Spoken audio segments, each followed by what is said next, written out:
Welcome back to Tiny Grimes Games, and today I want to talk about a really interesting topic. Mike, Bobby Sapphire from the Hyperloops has posed the question, should we move deck sizes to be 40 cards instead of 30?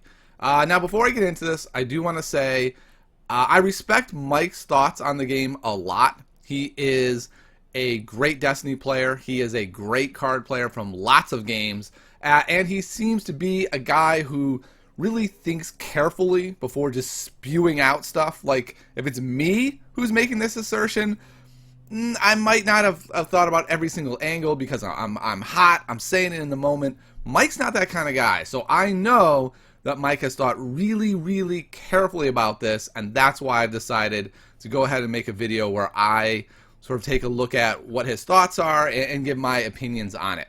Okay, so let's start with one of the primary reasons Mike thinks we should move to 40 cards is that if you look at the card diversity in the game right now, it's pretty problematic, right? People are generally playing the same cards. These generally are blue and yellow cards, and he has plenty of evidence, and I don't think you can really argue that generally at the highest levels of competition, people gravitate towards the good cards, and they are X cards, name them, they're there.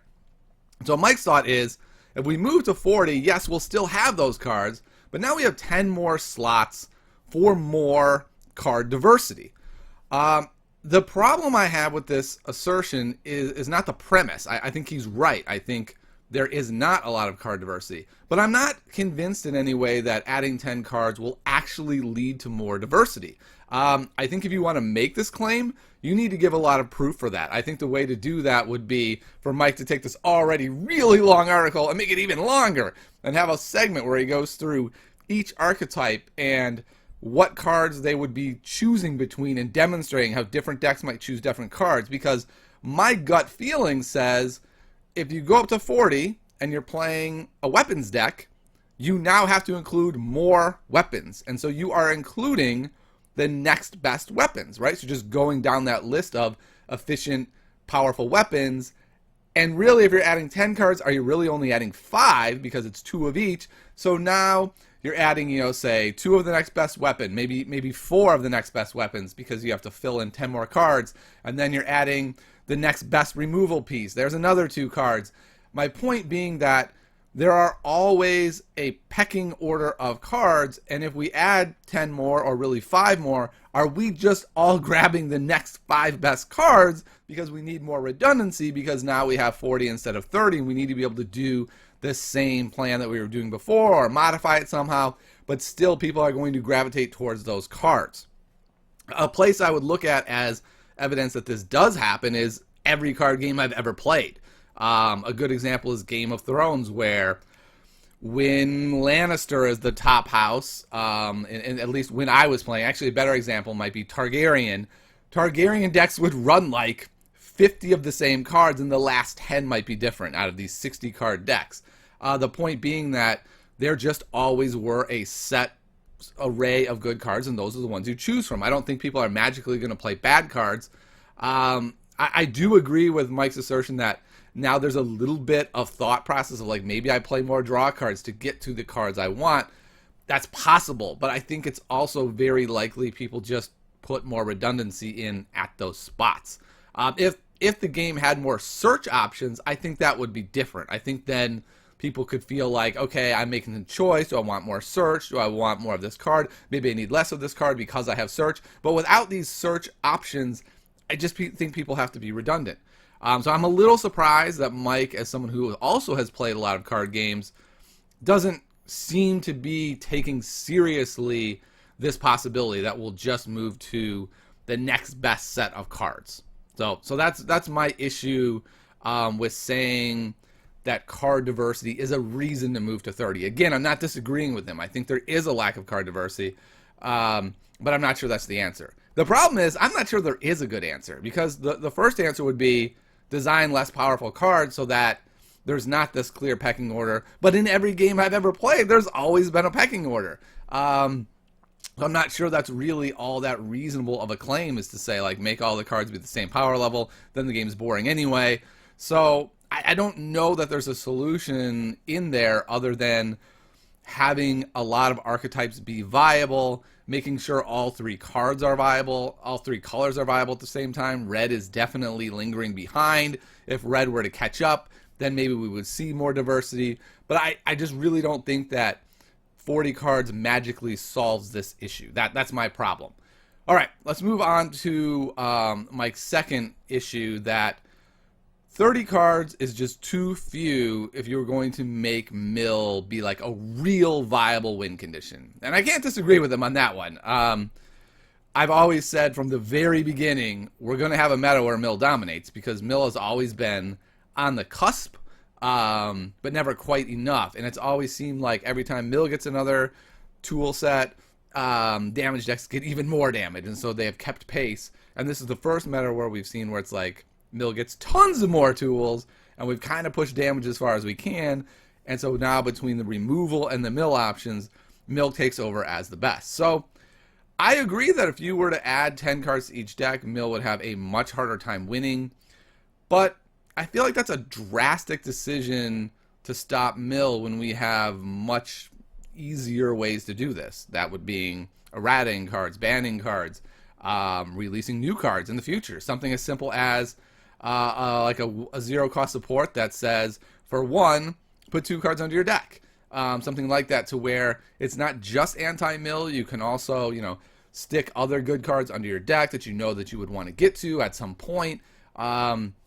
Essentially, I think the answer to solving the mill problem is to design around it. I've always said I think mill should not be above tier 2. I think that's a great spot for mill, and I think that's on the design and playtest team. And I think the bottom line is they dropped the ball on this one, and mill is too good. And it's just as simple as that. It's kind of the same thing as when FN was a problem, the design team dropped the ball on that. And the answer wasn't to redesign the game, right? And be like, all right, the only way to combat damage is everyone starts the game with 3 shields. Like, that sounds ridiculous to everyone. But I don't understand how saying the answer to mill is to start with 40 cards isn't the same absurd response. I'm not saying it wouldn't fix it. I'm just saying I think to reach to we should redo the whole game is not the place to go. I think the place to go is the much more simple place, which is erratas, bans, producing cards that hamper this mechanic somewhat. Okay, so here's my reasoning. I think the game has been designed from the bottom up, from the beginning, play tested, all the cards designed around the fact that there's a 30 card deck. So in my opinion, because that is the foundation of the game, in order to change to 40, I think there would have to be profound reasons. And I don't think Mike or Bobby or whatever we're calling him has provided profound reasons, right? I totally agree. Deck diversity or card diversity is an issue, but I don't think 40 solves that. I totally agree mill is too strong right now, but we have lots of ways to solve that outside of adding 10 cards to the game. Let me talk about why I think 30 is a good number. I think that 30 allows us in a game where it's both a card game and a dice game to have some level of consistency. And this is what I've always liked about Destiny.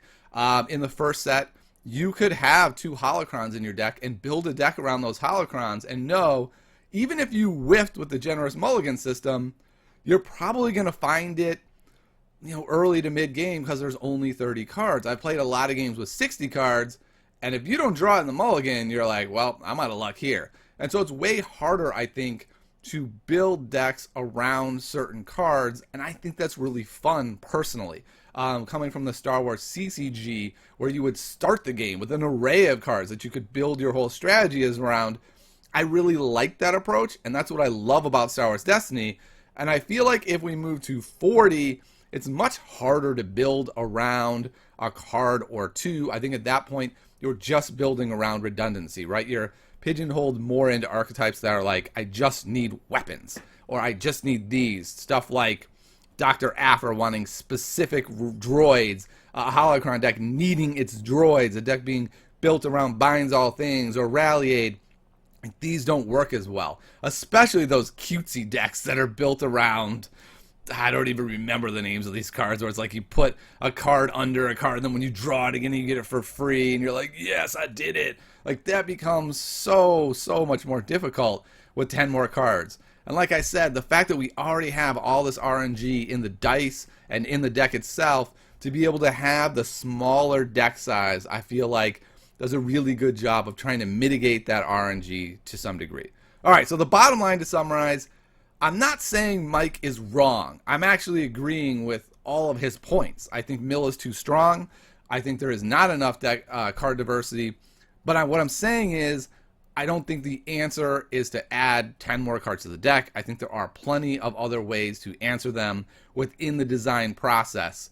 Now, having said all that, I'm not completely against 40 cards. If the design team said, whoo, thank goodness someone has finally said this. All along we've been thinking this has really been designed to 40, but we've been hampered by 30, that would be another story. But if the game is designed, the cards are designed, everything's play tested around a 30 card deck, then I feel like blowing all that up for today's problems that are probably not going to be solved, at least the card diversity, is not the answer. So I'm curious to hear what you guys think. Is Mike right? Should we go to 40? Should we stay at 30 and just address things as they are? And I'll see you next time on Tiny Grimes Games.